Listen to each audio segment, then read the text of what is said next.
Bienvenidos amigos a esta reflexión del día de hoy. Como siempre, un saludo cordial, fraterno, amigable a todos los que ven esta reflexión. Invitarlos a que la compartan con sus seres queridos, con su gente, con sus amigos, con los que quieran y que consideren ustedes que vale la pena mandarle la palabra de Dios. La palabra de Dios que yo digo es apologética, es simplemente escudriñar las escrituras de acuerdo a lo que está escrito y decírselo a ustedes. Algunos amigos míos se preguntan, pero César, ¿por qué lo hace? ¿Qué le impulsa a él a predicar la palabra de Dios y a quién se la predica? Y este es un deseo mío que tenía desde hacía mucho tiempo, reprimido, voy a decirlo así. Un deseo mío reprimido durante mucho tiempo, porque durante mucho tiempo quería hacerlo, pero no me atrevía. Voy a decirlo porque uno, el comentario de la gente, el que dirán quizás, es que César es un pecador y él, ¿cómo se va a considerar con derecho de predicar la palabra de Dios? Pero yo seguía con mi cabeza y mi deseo de hacerlo. Y yo veía cuando hacía las reflexiones con los padres, con los sacerdotes, ellos hacían las reflexiones de todas las semanas, yo los grababa, yo escuchaba las reflexiones de ellos y a mí se me hacía agua a la boca queriendo hacerlos.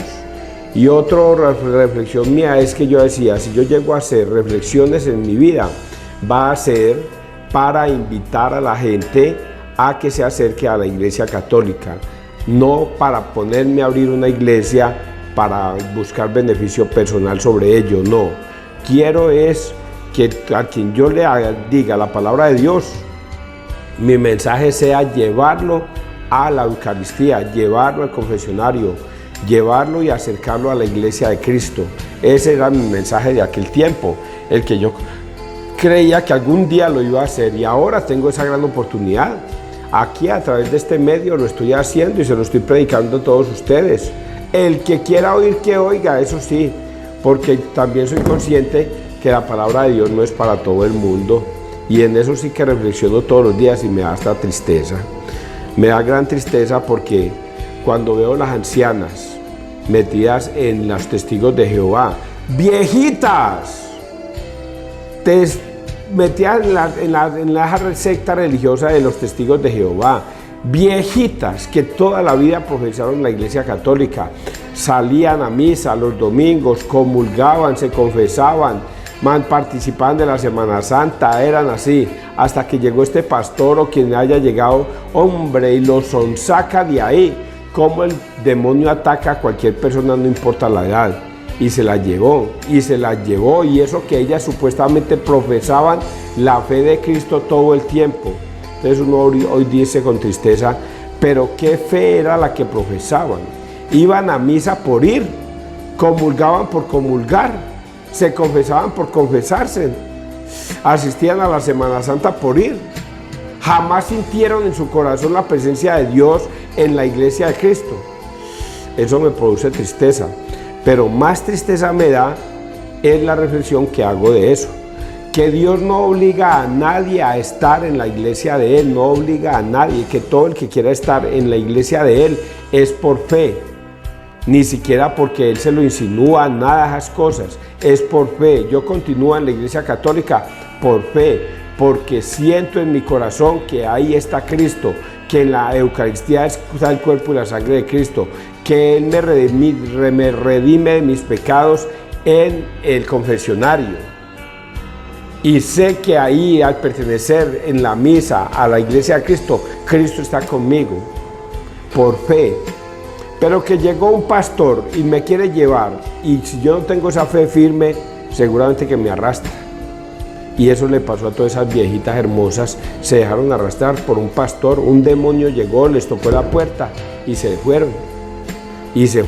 Si hubiera venido un pentecostal, ahí con ellos hubieran ido. Si hubiera venido en ese momento un adventista, se hubieran ido con los adventistas. Si hubieran ido en ese momento los de la luz del mundo, con ellos se van. No importaba con los que llegara, pero lo importante es que renunciaron a Cristo por seguir una doctrina de demonios. Vamos a leer el Evangelio de hoy. Persinémonos, muchachos, en el nombre del Padre, del Hijo y del Espíritu Santo. Amén. Primera de Timoteo 3, del 1 al 13. Es una carta que le manda Pablo a Timoteo. El obispo tiene que ser irreprochable. También los diáconos han de conservar la fe revelada con una conciencia limpia. Querido hermano, este evangelio es uno de esos evangelios que confunden, o carta o lectura, es una de esas lecturas que confunden mucho a los hermanos separados, que les encanta apostatar en contra de la iglesia de Cristo, por lo que dice acá. Querido hermano, está muy bien dicho que quien aspira a ser obispo no es poco lo que desea, porque el obispo tiene que ser irreprochable, fiel a su mujer, sensato, equilibrado, bien educado, hospitalario, hábil para enseñar, no dado al vino ni amigo de reyertas, comprensivo, no agresivo ni interesado. Tiene que gobernar bien su propia casa y hacerse obedecer de sus hijos con dignidad. Uno que no sabe gobernar su casa, ¿cómo va a cuidar de una asamblea de Dios? Que no sea recién convertido por si se le sube a la cabeza y lo condenen como al diablo. Se requiere además que tenga buena fama entre los de fuera para evitar el descrédito y que lo atrape el diablo. También los diáconos tienen que ser irrespetables, hombres de palabra, no aficionados o beber mucho ni a negocios sucios, conservando la fe revelada con una conciencia limpia. También estos tienen que ser probados primero, y cuando se vea que son irreprensibles, que empiezan su servicio, empiecen su servicio. Las mujeres lo mismo, sean respetables, no chismosas, sensatas y de fiar en todo. Los diáconos sean fieles a su mujer y gobiernen bien a sus casas y sus hijos, porque los que se hayan distinguido en el servicio progresarán y tendrán mucha libertad para exponer la fe cristiana. Palabra de Dios, te alabamos a ti, Señor Jesús. Oigan, cuando hace tiempos sabíamos de la Iglesia Católica y no sabíamos nada de los protestantes. Luego comenzaron a pulular los protestantes en estas tierras y entonces comenzaron a traer mensajes de Cristo. Y yo era uno de los que creía que pertenecer a cualquier iglesia, eso era lo mismo, porque igual hablaban de Cristo bonito, aleluyaban a Cristo, glorificaban a Cristo, cantaban bonito, predicaban su palabra, hacían hasta milagros. Entonces yo decía, eso es lo mismo, pertenecer a la Iglesia Católica o a la iglesia separada, eso es lo mismo. Pues bien, hoy Pablo le manda una carta a Timoteo. Son los primeros tiempos de la iglesia, recuerde, son los primeros inicios de la iglesia. Cristo muere a los 33, luego se vienen los Hechos de los Apóstoles y por los años 50 o 60 Pablo comienza a predicar esta enseñanza de Cristo, porque él es de camino a Damasco, cae de la cabalgadura y se le aparece Jesucristo y es la conversión de Pablo.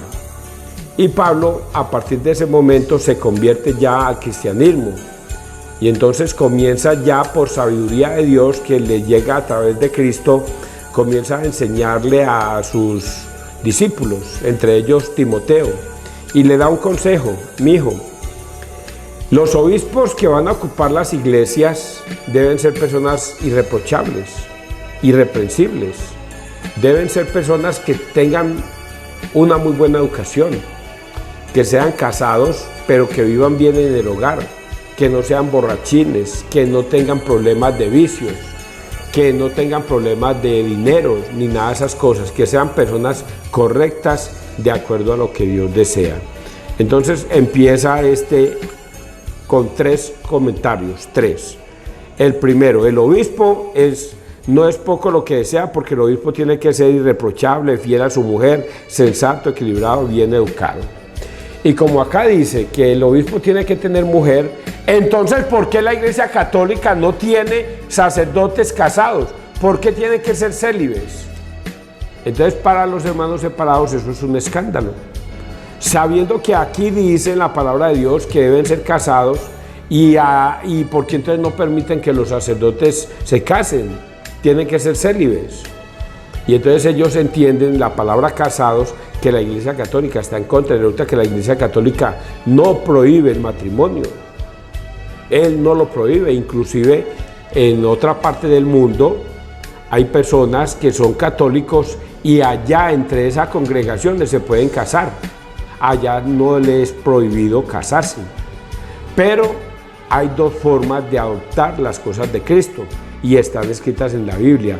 Una es la que dice Pablo acá, que el obispo debe ser irreprensible, debe ser casado, tener una buena mujer, saber educar a los hijos, saber entender a las personas y todas esas cosas.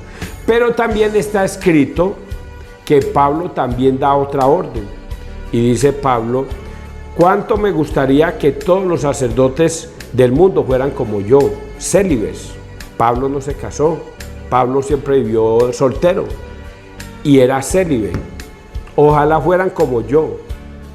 Pero él da a entender que el hombre casado busca la forma de agradarle a su esposa.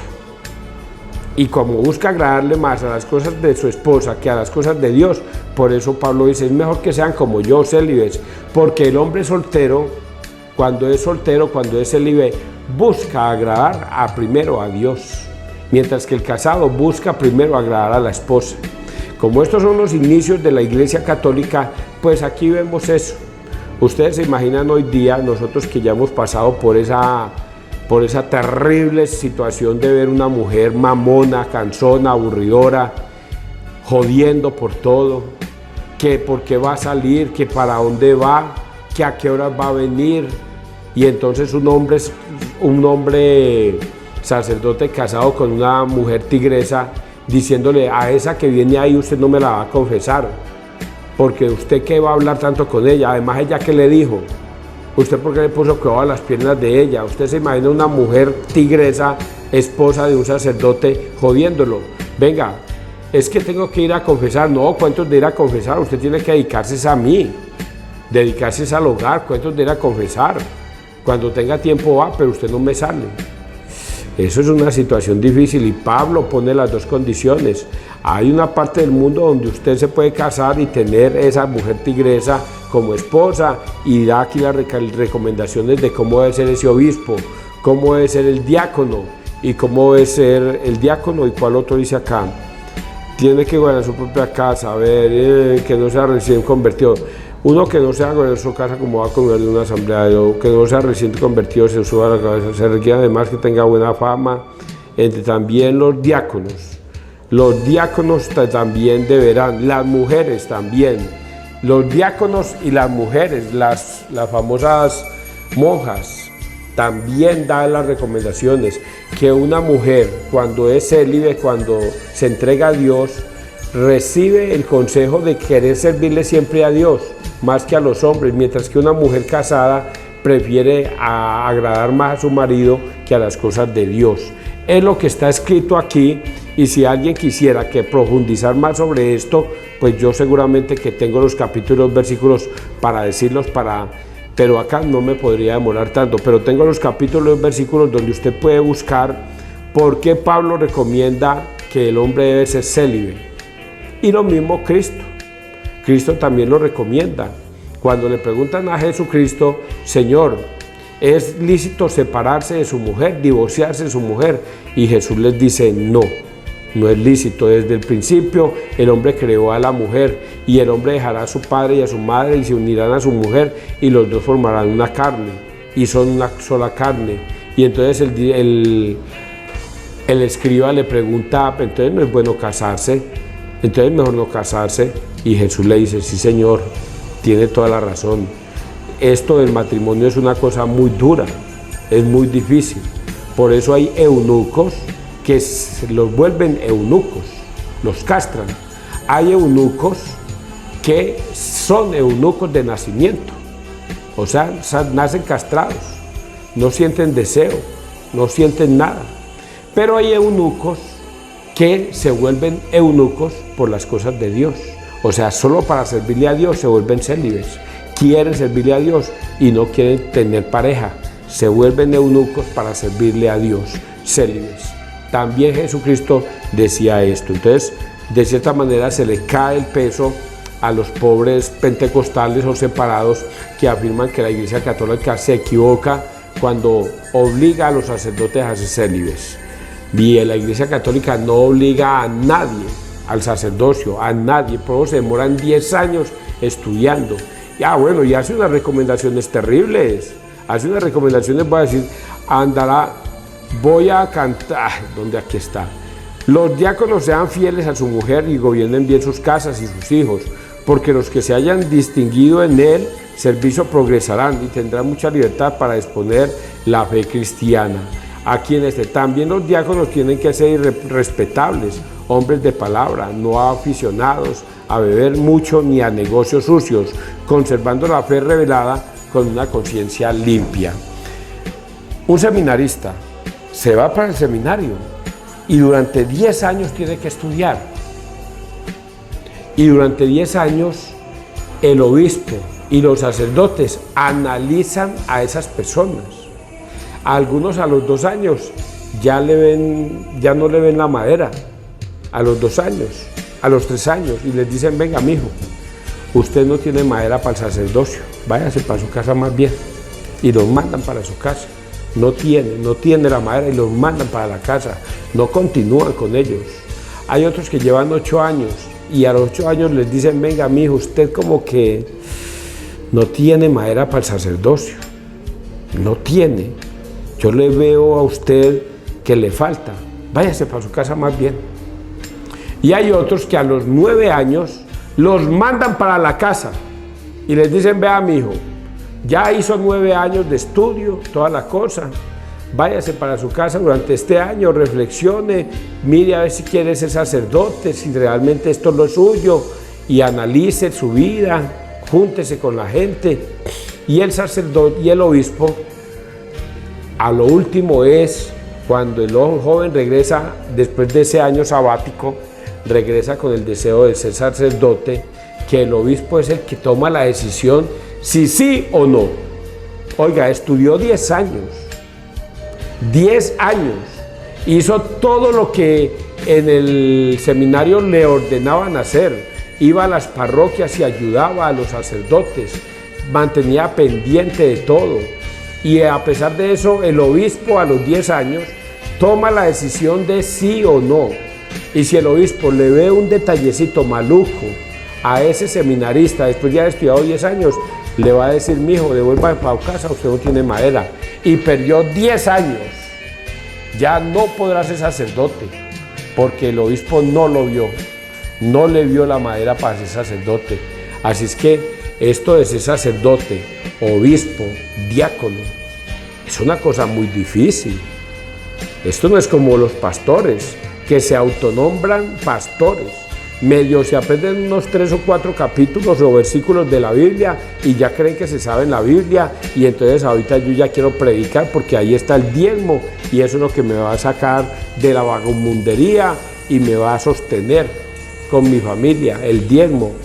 Y si saben 3, 4 capítulos y medio se saben la Biblia, y ya con eso cree que ya están elegidos y se autonombran a sí mismos sacerdotes, y ahí mismo montan su iglesia y construyen y compran sillas blancas y arman un altar, ponen un aviso afuera, que el aviso es sacado de un nombre de la iglesia, de la Biblia, y ya, a ganar pues platica y a llamar a feligreses.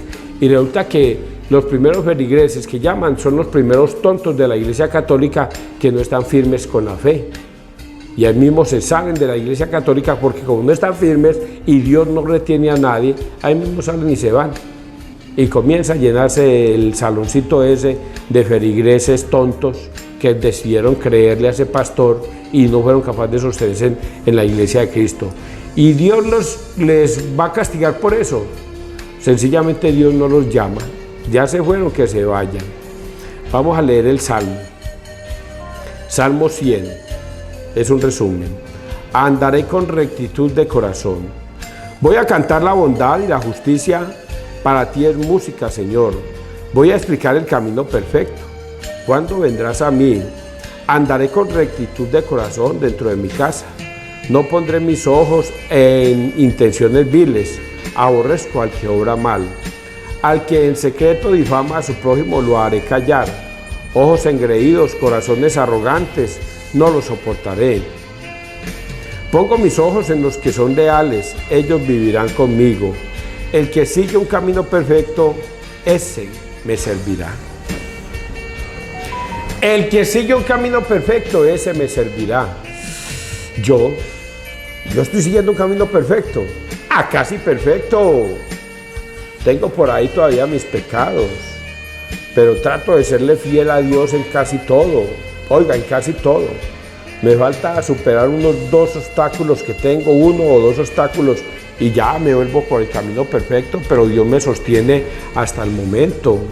Por eso empecé diciendo que yo quería predicar la palabra de Dios y Dios me ha dado ese permiso de predicarla. ¿A quién es? Al que quiera escuchar. Vamos a leer Lucas 7, 11 al 17. Muchacho, a ti te digo, levántate. En aquel tiempo iba Jesús camino de una ciudad llamada Naín, e iban con él sus discípulos y mucho gentío. Cuando estaban cerca de la ciudad, resultó que sacaban a enterrar a un muerto, hijo único de su madre, que era viuda, y un gentío considerable de la ciudad la acompañaba. Al verla el Señor, le dio lástima y le dijo: no llores. Se acercó al ataúd, lo tocó. Los que lo llevaban se pararon y dijo: el muerto se incorporó y dijo: muchacho, a ti te lo digo, levántate. El muerto se incorporó y empezó a hablar, y Jesús se lo entregó a su madre. Todos sobrecogidos daban gloria a Dios, diciendo: un gran profeta ha surgido entre nosotros. Dios ha visitado a su pueblo. La noticia del hecho se divulgó por toda la comarca y por Judea entera. Palabra de Dios, gloria a ti, Señor Jesús. Este de los relatos yo creo que fue el primero de los muertos que Jesús resucitó. Creo que del de Naín, creo que fue el primero. El segundo fue la hija de Simón. Y el tercero es Lázaro. De esos son los que yo tengo memoria, pues así. Este niño tiene una particularidad, que Jesús va pasando por la ciudad de Naín, va a entrar con sus discípulos. Dice acá una cosa muy especial: andaba con sus discípulos y un gentío. Mire que cómo resaltan a sus discípulos primero. Andaba con sus discípulos y un gentío. Y cuando fue a entrar a la ciudad, vio que sacaban venían un entierro y venían llorando y todas las cosas. Se entera Jesús, de acuerdo a esta historia, que ese hijo que iban a enterrar era hijo único de una pobre viuda. En aquellas épocas, muchachos, para que conozcan la historia, los personajes más desprotegidos son las viudas y los huérfanos, son los más desprotegidos. ¿Por qué las viudas? Porque las viudas y las mujeres tenían valor siempre y cuando tuvieran marido. Si una viuda no tenía marido, era una pobre mujer pordiosera, porque nadie la socorría, nadie la socorría. Y como no tenía casi valor la mujer, entonces era una mujer desvalida totalmente. Por eso es que ustedes van a encontrar en la Biblia: ayuden a los desprotegidos, ayuden a las viudas y a los huérfanos. Es lo que más Dios pide. Para eso era que pedía el diezmo. El diezmo lo pedía para esas personas, para que los sacerdotes que recibían el diezmo era para que ayudaran a las viudas, a los huérfanos, a los desprotegidos. Por eso Dios instituyó el diezmo en esas épocas. Jesús siente mucha tristeza porque es viuda.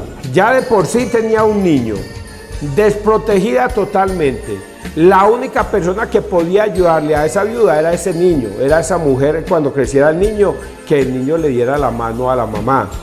Y se le muere. Quedó abandonada totalmente, desprotegida totalmente. Y por eso dice aquí la Escritura que Jesús sintió compasión de esa mujer. Tuvo mucha tristeza. En otro pasaje bíblico creo que hasta llora. Creo que en otro pasaje bíblico, con otro evangelista, creo que este mismo pasaje dice que Jesús lloró de tristeza. Aquí solamente dice que tuvo tristeza. Al verla el Señor le dio lástima y le dijo. En otra se conmovió tanto que hasta lloró de tristeza. Y por eso va y toca el féretro y para la gente. La gente para, inmediatamente le dice esto: muchacho, a ti te lo digo, levántate.